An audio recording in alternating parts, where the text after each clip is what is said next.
नमस्कार, मी योगिता किचनमध्ये तुमचं खूप खूप स्वागत आहे। आज मी तुम्हाला अळीवाची खीर दाखवणार आहे।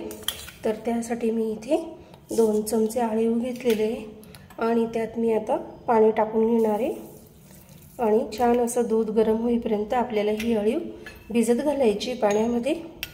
पण त्याआधी माझ्या चॅनलला तुम्ही नवीन असाल तर लाईक, शेअर आणि सबस्क्राइब करायला विसरू नका। ती मी गॅसवर आधीच पातेले ठेवले, त्यावर आता दूध टाकून घ्यायचे आपल्याला पातेलीमध्ये। हे बघा, मी इथे जवळजवळ 2 वाट्या दूध घेतलेले आहे आणि छान अशी उकळी येऊ द्यायची दुधाला। छान अशी उकळी तयार झाली बघू शकता। त्यात आता आपल्याला अळीव टाकून घ्यायचे। अळीव खाल्ल्यामुळे कंबरदुखी किंवा केस गळती किंवा हाडांना मजबूती मिळते आणि त्यानंतर आपल्याला रक्ताचं प्रमाण सुद्धा आपल्याला अळीमुळे वाढतं। तर आपण ही अळीवाची खीर करणार आहोत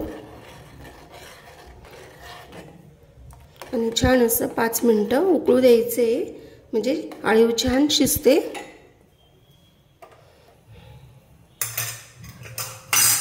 छान अशी अळीव दुधामध्ये उकळून झालेली आणि खूप छान अशी फुलली त्यामध्ये बघा, खूप छान अशी दिसते आपल्याला। आणि परतीच्या पावसामुळे भरपूर जणांना सर्दी, खोकला किंवा कंबरदुखी, हाडांना भरपूर प्रमाणात त्रास होतो। तर अशा वेळेस आपल्याला आठवड्यातून 2दा तरी ही आपण खीर खाल्ली पाहिजे। छान अशी अळीव उकळून झालेली आहे। आता आपण गॅस बंद केल्यानंतर 1 मिनिटानंतर आपल्याला गुळ घालून घ्यायचा आहे। मिनिट झालेलं आहे, त्यात आता आपल्याला गुळ घालून घ्यायचा आहे। गुळ तुम्ही तुमच्या आवडीप्रमाणे घालू शकता।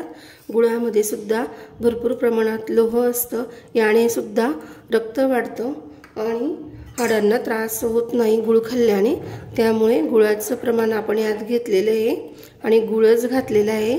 तुम्ही इथे साखरही वापरू शकतात किंवा साखर वापरायची नसेल तरी इथे खडी साखरचा सुद्धा तुम्ही वापर करू शकता। छान अशी खीर तयार झालेली आहे बघू शकता। छान अशी खीर तयार झाली आहे बघू शकता।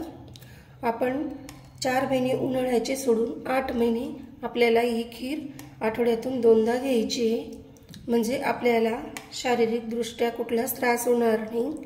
तर इथे आपण अळीवाची खीर केलेली आहे। तर आजची रेसिपी तुम्हाला कशी वाटली मला ते कमेंट्स करून नक्की सांगा आणि आवडल्यास लाईक, शेअर आणि सबस्क्राइब करायला विसरू नका।